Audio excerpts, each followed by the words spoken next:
All right, hey watch fam, thank you for clicking on the video and welcome back to the channel. I am Jimmy from J Will Studios, and today I am talking to you about what I would call an emergency review.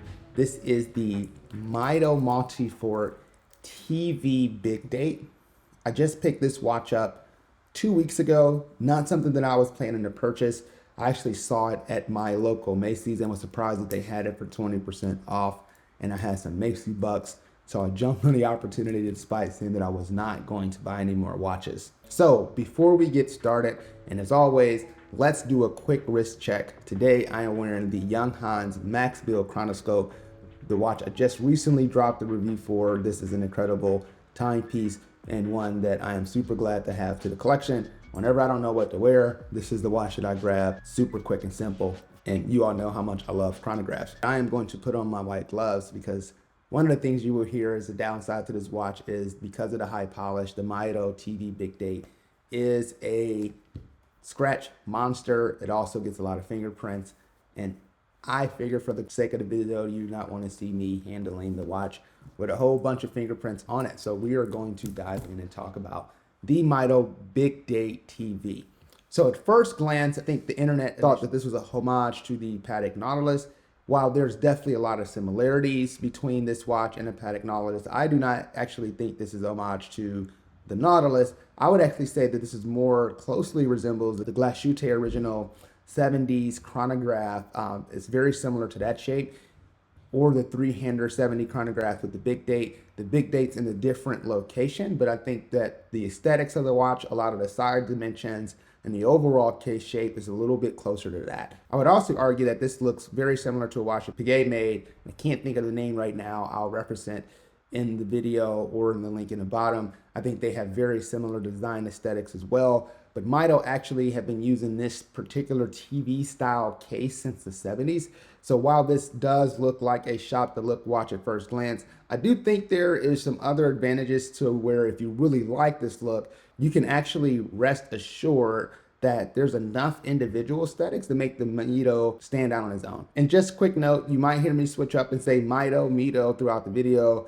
I am freestyling this without a script, so I'm going off whatever's comfortable. I believe the correct pronunciation is Mido. So now that that's out the way, let's dive into some of the specific features of the Mido Multifort TV Big Date. Next up, we're gonna take a really close look at the dial.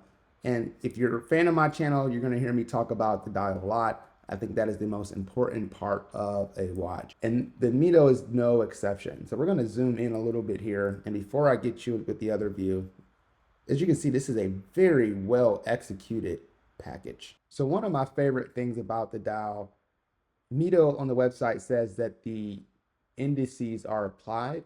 I would argue that they're more recessed. So when you take a really close look, the lume pits sit inside, and I almost thought it was a sandwich dial. I do not see anywhere on Mido's website where this is a sandwich dial. However, it definitely does have the aesthetics. The lume is not necessarily super bright, but it gets the job done and allows you to see the watch in low light settings. But I love the aesthetic of having these sandwich dial style recessed indices. It gives the watch a very unique look that I haven't seen executed on a lot of different watches. And the recesses are perfectly executed. So you don't get any lume overplay, which is why I think it makes it look like a sandwich dial. The next big part of the dial that's going to call everyone's attention is the Big Date. So this is an ETA-based movement that's been modified by Mido. So this has 80-hour power reserve, and each individual numeral for the date is on its individual disc. And I'll show what that looks like here in another video. This is very hard to do in this package, and this particular Big Date functionality is reserved for the big boys. As far as text on the dial, about the average amount of text. You get Mido Automatic right below the Big Date, Multifort, the family that this watch belongs to, and Swiss made at 6 o'clock. The hands are nothing necessarily special, but I think they fit the design aesthetics of the watch really well. So you get the square style baton hands, lume filled tips, and a high polished second hand. Nothing fancy on the counterbalance. A lot of the watches I've reviewed lately have had some execution on the second hand and the counterbalance.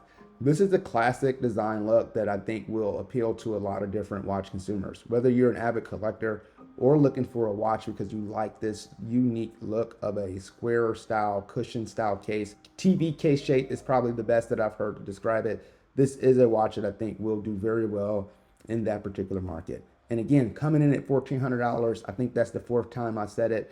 I just can't believe that this is the quality that you can find for that price point. Lastly, these come in a couple different variants. There's like a gray, black fume dial. You have the blue fume dial. And then I, of course, chose green. I don't have a lot of green. And this will be a great placeholder until I get my Moser Streamliner in green, hopefully in a year or two. But I really love the execution of this. This will probably stay in the collection for a little bit of time.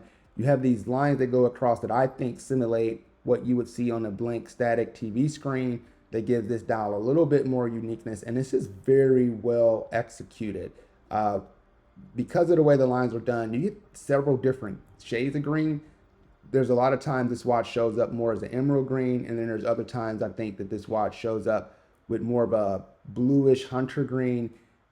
I love the different greens. I wore it the other day at work, and I can't tell you how many eyes was just looking at this watch, and I had a lot of questions and compliments from wearing it. And I think that's the case. The watches that are probably the least expensive seems to be the watches that garner a lot of attention these days. All right, so let's dive into the specifics of this watch that I think is an amazing overall package. So let's first talk about the case and wearability, then we're gonna move into the dial, and then we're gonna talk a lot about this particular movement. So first up is the case. Case length is 39 millimeters by 40 millimeters in width. So this practically wears like a 40 millimeter. I actually think it wears relatively similar to the Santos Enlarge. The way that the watch is designed, the Mido looks a little bit smaller on the wrist than the large Santos. However, I think they are very, very similar. So 40 millimeters in diameter. Outside that you get a little bit more of the square case.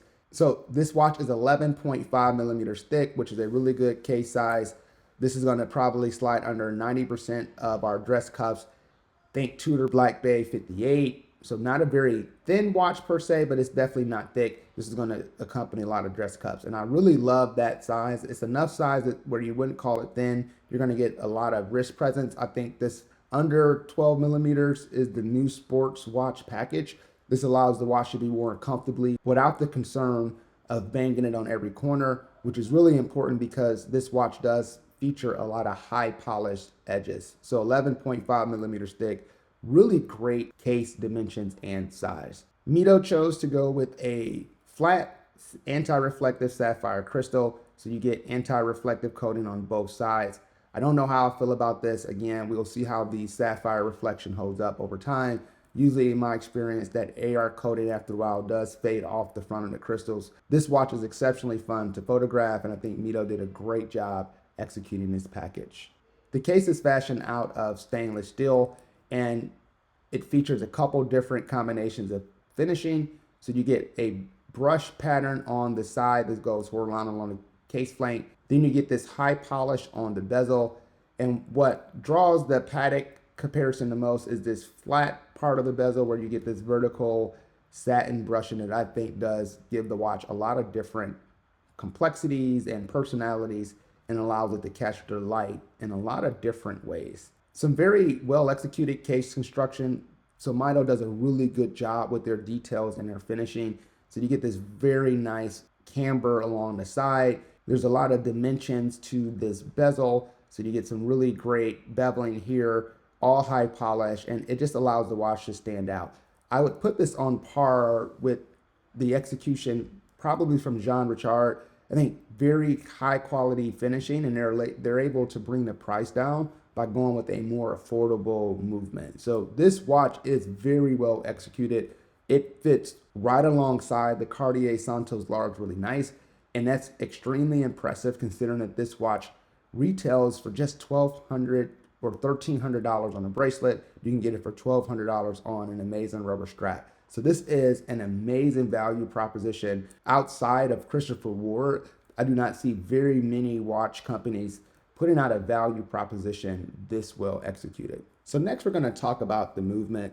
This is the automatic Mido caliber 80, based on the ETA model CO7.651 that has the big date module with individual discs, and that is the big function of this watch. It is called the big date for that reason. The movement measures 28.8 millimeters, so a decent sized movement is going to fill up the case. Has 25 joules and a very impressive 80 hours of power reserve, which is why this is called the automatic Mido caliber 80, indicating that this has 80 hours of power reserve. So that's over 3 days. If this is not a daily wearer for you, by the time you get a chance to wear it again, it's great to know that after a couple days, this watch will still be ticking for you to put it back on and work into your regular rotation. So flipping the watch over, you get a great look at the movement. This is an ETA-based movement, so a little bit different from a lot of the Selena movements we're seeing in micro brands today. But when you handle a lot of watches, right, I think it can become, you can take for granted what it is. I think you can take for granted the beauty of looking at any mechanical watch. And while this might not have the finest finished movement or being anything unique, it is really great where if you're getting your collection started, I know these type of movements is what inspired me to get deeper into the world of horology. When you're graduating from Seiko 5s or some of the other quartz models into mechanical watches, this look can still be very breathtaking. And it was very humbling to just sit here and enjoy an ETA-based movement that has such a big, complicated functionality as a big date with individual discs, but still able to bring it down in an affordable package where we don't need hand finishing, but we still get to appreciate the aesthetics of a well-executed mechanical movement. On the back, so we do get the sapphire display case back with 4 screws affixing the case back to the back. You have our screw down crown, which I really do like. I do love this particular style of crown guard. Very well executed and blends seamlessly inside the case. Screw down crown with the screws in the back is going to give us 100 meters of water resistance. Definitely suitable for light swimming. I would not dive in this watch actually, obviously, but if you want to take this watch to the pool, this is a great watch to do so. So as you see, I have the bracelet now undone. This does feature a quick release bracelet system. So there's a rubber strap, but it's nothing that's proprietary. Any quick release strap will work. Any strap would work. I have not played around with this on a variety of straps as I'm really trying to source the rubber strap that comes with it. I always go with the bracelet just because I know the bracelets are usually way more expensive in the beginning, but I am going to probably source the rubber strap as I think these do look equally as great on rubber. This is when I think it draws the knowledge comparison. On the Glashute original, you're dealing with a true integrated bracelet, but both the Piguet and the Patek Nautilus looks like they're integrated bracelets, but they can be changed out relatively easy. So I will probably source a black or orange strap for this particular model. But let's talk about the bracelet. So the pins came out really easy. I got spoiled by the Cartier and a couple other watches that I've recently purchased that have really simple sizing systems built in. However, this wasn't too hard. Any strap sizing tool works just fine. The pins popped out relatively easy. But the bracelet is very well executed. This is another area where I think it does draw a little bit of the Nautilus or the Aquanaut comparisons because of this style of bracelet. So you get these high polished center links and a satin brush on the outside, giving you a very beautiful aesthetic on the bracelet. This is one of the best bracelets that I've seen under $1,000. I feel like I've been saying that a lot lately. The Christopher Ward did a great job with executing their bracelet. Very similar to the Gerard Perregaux Laredo models. You get these double butterfly style buckle. The only downside is that it doesn't have micro adjustments. However, the way I wear my watches, I've not had an issue getting a size that's comfortable. Last but not least, we have 22 millimeter lugs, which will allow you to have access to a wide variety of aftermarket straps. So happy that they went with 22 millimeters, not 21. So I look forward to exploring different strap options and combos to see what this watch looked like. So the Mido Multifort Big Date TV watch. I think this is an incredible timepiece for $1,200. And if that's where your budget is, if you're looking to add a new watch, definitely take a moment and go try on the Mido Big Date TV. All right, so last, let's talk about wearability. So as I said earlier, 40 by 39 case dimensions. Think Cartier Santos large. I really love the aesthetics of this watch and how it looks. The green fume dial, you can just see how the green catches different light and give you different types of green. So great wearability. Like I said, not too chunky, perfect size.